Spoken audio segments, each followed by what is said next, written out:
Umakyat na po sa mahigit siyam na po ang kabuang bilang ng mga biktima ng paputok ngayong papalapit na ang bagong taon. Samantala, nanawagan naman ng Health Department na maging sensitibo at magpakita ng kabaitan sa kapwa ngayong holiday season matapos po ang pagtaas ng bilang ng mga tumatawag sa mental health hotline. Yan ang sentro ng balita ni Jayco Cruz.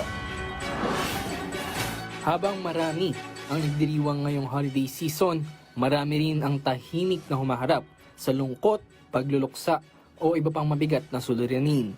Ayon sa Health Department, ang anxiety at depressive symptoms ang nangungunang dahilan ng paghingi ng tulong sa mental health hotline ngayong huling linggo ng taon.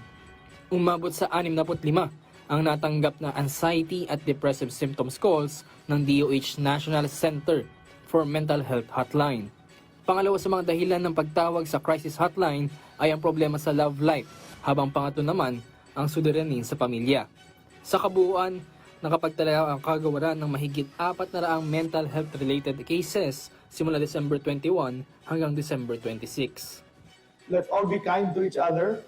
I think let's also be sensitive to how others would feel. Sometimes they will come to you, masakit ng dibdib, nahihirap ako huminga. Pero yung pala, ang problema nila, mental health. They're lonely, their families are elsewhere, yung tatay niya nagtatrabaho abroad, at malungkot sila sa Pasko. Samantala, umabot na sa 71 ang kabuang bilang ng mga nabiktima ng paputok. Ito ay base sa pinakahuling tala ng Health Department mula December 21 hanggang 27.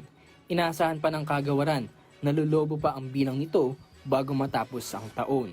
Gayunpaman, mas mababa ng mahigit 30% ang bilang ng ito kumpara sa kabuoang bilang noong nakarang taon sa kaparehong panahon. Bukod sa mga biktima ng paputok, apektado rin ang kalusugan ng mga Pilipino. Sa kabuuan, may tig-4 na kaso na ng firecracker-induced asthma sa mga bata at senior citizens. Ito ay dulot ng usok mula sa pagpapaputok. Para naman maiwasan ang mga cardiovascular diseases gaya ng stroke at heart attack, pinalalahanan ng DOH ang publiko na umiwas muna sa labis na pagkain, mag-ehersisyo at huwag manigarilyo at uminom ng alak. Jayco Cruz para sa Pambansang TV sa Bagong Pilipinas.